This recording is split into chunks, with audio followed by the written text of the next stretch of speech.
Rusia dice que puede contra la OTAN, pero no puede detener un dron armado con cinta adhesiva. El Kremlin invierte miles de millones en defensa. Fragatas, cazas supersónicos, misiles hipersónicos, sistemas antiaéreos, pero ni toda esa maquinaria puede detener a un simple dron casero, armado con explosivos improvisados y guiado por una laptop vieja. El 19 de mayo de 2025, algo despegó desde las costas del sur de Ucrania. No era un misil, no era un avión, era algo más peligroso en la guerra moderna. Un dron FPV con una gran carga mortal de solo 3 kilos. El objetivo: no un buque ni una base militar tradicional, sino una vieja plataforma de gas convertida en una pesadilla tecnológica. La Boyko Tower Alpha, ubicada en medio del Mar Negro, parecía un esqueleto industrial abandonado, pero en lo más alto, girando sin descanso, estaba el verdadero problema: un radar Neva, un sistema soviético restaurado que, aunque viejo, había vuelto a convertirse en un arma de guerra. Desde esa torre, Rusia no solo vigilaba el mar, lo controlaba. El radar cubría un radio de 45 kilómetros, podía rastrear hasta 200 objetivos a la vez y alimentaba de datos a buques, sistemas antiaéreos y cazas rusos en toda la región. Cada intento de mover tropas, lanzar drones o reubicar activos ucranianos terminaba siendo anticipado y frustrado. El radar Neva era un tapón, un bloqueo, un cuchillo clavado en la garganta del Mar Negro. Y el peor escenario era este: no estaba solo. La plataforma había sido reforzada con soldados, antenas adicionales, sensores y estructuras defensivas. Se había convertido en un modo de espionaje y disuasión flotante. El problema era claro: mientras ese radar siguiera activo, Ucrania no tendría libertad de maniobra, ningún corredor naval seguro, ningún vuelo sin miedo, ningún avance sin ser visto. Y destruirlo era casi imposible. Un ataque aéreo levantaría alertas inmediatas, un misil naval costaría millones y un asalto directo equivaldría a una masacre suicida. Sin embargo, a 35 kilómetros de distancia, escondido en un búnker camuflado cerca de la isla de Serpientes, un operador de drones FPV tenía la solución. Con un dron fabricado en un taller de Kiev, con piezas chinas, ese cuadricóptero parecía más juguete que amenaza, pero lo que llevaba amarrado era una bomba de alto poder, diseñada para explotar a corta distancia y destruir no solo la antena, sino también a cualquier operador ruso en un radio de 5 metros. Horas antes, el operador ya había cargado las coordenadas exactas del radar en su sistema de control terrestre. Estaba listo. Sabía que no tendría una segunda oportunidad. No podía fallar. El margen era mínimo, pero el plan estaba trazado al milímetro. El vuelo del dron no sería en línea recta, como haría cualquier principiante. El operador lo guiaría en un patrón de zigzag, bajo, errático, casi como si bailara entre las olas. Nunca superaría los 50 metros de altitud, una decisión crítica para mantenerse debajo del umbral de detección de los radares rusos. A esa altura, cualquier error de navegación podía estrellarlo contra el mar. A esa velocidad, 65 kilómetros por hora, el trayecto completo de 35 kilómetros tomaría algo más de 30 minutos, una eternidad cuando estás volando una bomba sobre territorio enemigo con un joystick y unas gafas. Pero el operador no era nuevo en esto. Mientras el dron despegaba desde su plataforma camuflada entre juncos, el operador ya estaba sincronizado con la máquina. A través de sus gafas FPV, veía el mundo como lo veía el dron. Sentía el vértigo del mar bajo sus hélices. Veía el horizonte temblando con cada ráfaga de viento, pero más allá, recortada contra el brillo metálico del agua, empezaba a aparecer la silueta del monstruo. La plataforma Boyko emergía del mar como una isla de acero blindada por la soberbia, llena de antenas, sensores y soldados que caminaban por sus pasillos como si fueran invencibles, y nadie dentro de la plataforma tenía idea de lo que se les venía encima. A las 9:15 am, el dron pasó la última cresta de ola y en los visores del operador la imagen se volvió nítida. La torre se alzaba 40 metros sobre el agua y en lo más alto de aquella estructura oxidada estaba el objetivo, la antena giratoria del radar Neva. Ese radar viejo pero funcional era una bestia. Operaba en la banda K, a 35 GHz, con un sistema giratorio que podía detectar aviones, barcos y drones en un rango de hasta 45 kilómetros. No era solo vigilancia, podía rastrear 200 objetivos simultáneamente y enviar coordenadas a sistemas de armas distribuidos en toda la región del noroeste del Mar Negro. En otras palabras, ese radar era el cerebro táctico del dominio ruso en esa zona. Pero incluso un cerebro brillante puede caer con un golpe certero. El explosivo en el dron de 3 kilogramos era suficiente para destruir receptores, transmisores y guías de onda con una precisión quirúrgica. A través de las gafas, el operador ya podía ver soldados rusos caminando por los niveles inferiores. Caminaban tranquilos, hablaban entre ellos, nadie miraba hacia el cielo, nadie sospechaba que la muerte venía volando a menos de 50 metros de altitud. Mientras tanto, el radar Neva seguía su rotación implacable, un giro más, y el dron podría ser visto, pero incluso si lo detectaban ya era demasiado tarde, porque los drones FPV no son como los misiles comunes. tienen una silueta menor en el radar. El suyo, hecho de materiales plásticos y con perfil estrecho, tenía una forma similar a la de una gaviota grande. Para los sistemas rusos era poco más que ruido, pero para el operador era un bisturí y estaba a punto de hacer su corte. A 800 metros del blanco, el operador activó el modo terminal. A esa distancia, cualquier error era prácticamente un fracaso, pero no había margen para dudas, no con un objetivo tan claro.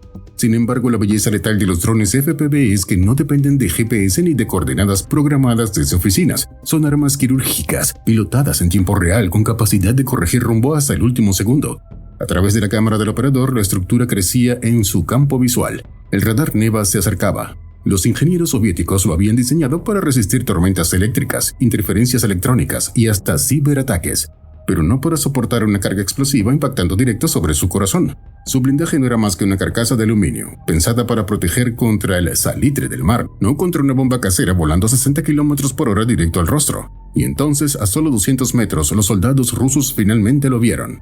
Pero cualquier cosa que hicieran era inútil, el dron ya estaba encima, no había tiempo para apuntar, no había sistemas antiaéreos, no había plan B.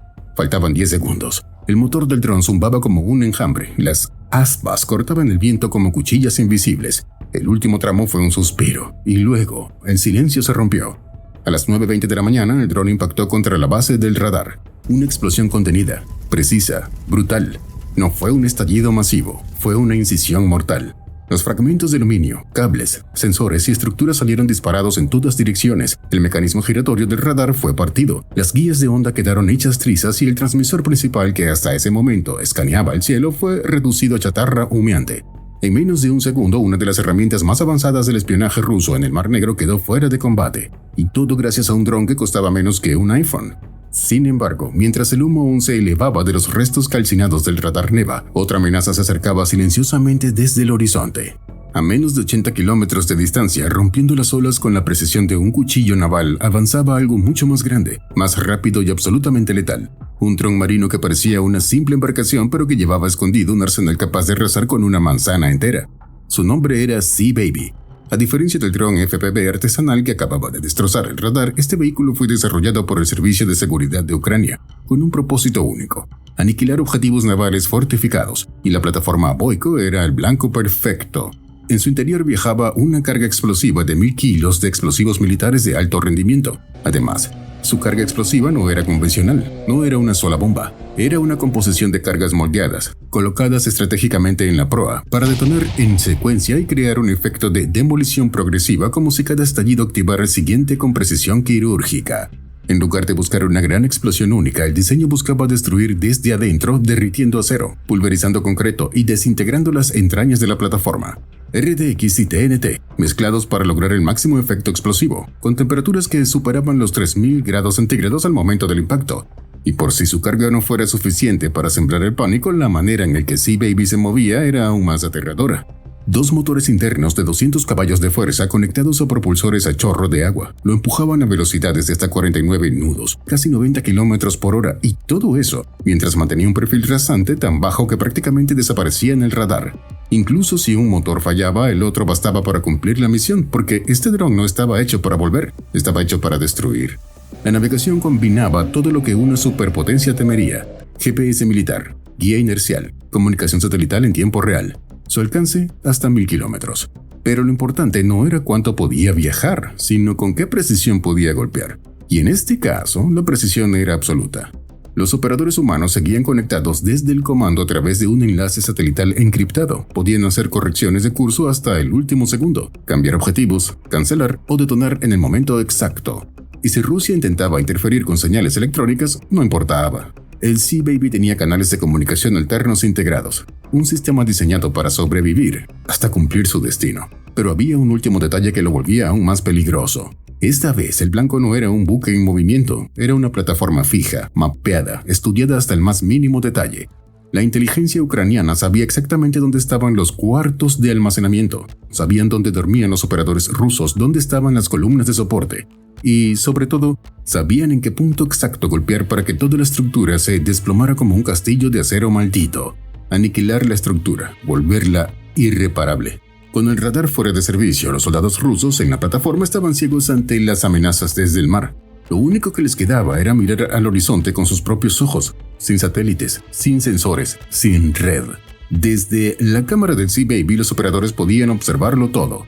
La plataforma era una ciudad metálica en miniatura con varios niveles conectados por pasarelas de acero, depósitos, habitaciones, generadores, todo pensado para una ocupación prolongada. Todo sostenido por una serie de columnas estructurales que nacían desde el fondo del mar. Y ahí estaba la debilidad clave. Los planos y fotografías satelitales habían revelado un punto específico, el vértice entre la plataforma de perforación y el bloque de alojamiento, justo donde dormían, comían y se refugiaban los soldados rusos. No hacía falta destruir toda la torre. Bastaba con atacar ese punto y todo colapsaría. A solo 10 kilómetros del impacto, el Sea Baby se volvió letalmente autónomo. Su sistema de navegación entró en fase terminal, una danza milimétrica de correcciones invisibles ejecutadas por un cerebro artificial que procesaba coordenadas GPS, datos inerciales y referencias visuales en tiempo real. A las 9:35 el dron aceleró a su velocidad máxima, 49 nudos. Ahora era más que un dron. Era una bala de toneladas cargada con 1000 kilos de furia comprimida. Y si el impacto no era suficiente por sí solo, la carga moldeada terminaría el trabajo. Fue entonces cuando, por fin, los soldados rusos lo vieron. Las cámaras del dron mostraron siluetas corriendo por la cubierta apuntando con rifles, gritando por radio, señalando al mar. Algunos intentaron armarse, otros buscaron refugio, pero ya no había refugio.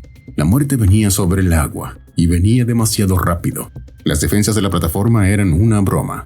Algunas ametralladoras, un par de fusiles, preparadas para repeler piratas, tal vez, pero no un misil naval disfrazado de bote patrullero. Y para ese momento ya nada podía detenerlo. A solo 2 kilómetros, el Sea Baby entró en la zona roja. En menos de 2 minutos la plataforma Boyko iba a dejar de existir. Y nadie en Moscú lo sabía aún, pero estaban a punto de ver desaparecer en una sola explosión meses de ocupación, millones en equipamiento y toneladas de arrogancia geopolítica. A las 9:50, el impacto fue absoluto. El Sea Baby se incrustó contra la estructura de soporte principal de la plataforma con la violencia de un tren sin frenos. La explosión no fue solo un estallido, fue una cirugía de demolición. Las cargas moldeadas concentraron toda su energía en las bases estructurales, penetrando el acero como si fuera mantequilla caliente. Los ingenieros lo describían como un caso de colapso estructural progresivo por sobrecarga localizada. Pero para los operadores que lo vieron en pantalla, simplemente fue: la plataforma voló al carajo. En el primer segundo tras la detonación, la temperatura en el epicentro superó los 3500 grados Celsius. El acero se dobló, el concreto estalló. Las paredes prefabricadas del bloque habitacional ruso se vaporizaron antes siquiera de caer al mar. Nadie que estuviera dentro tuvo oportunidad de gritar.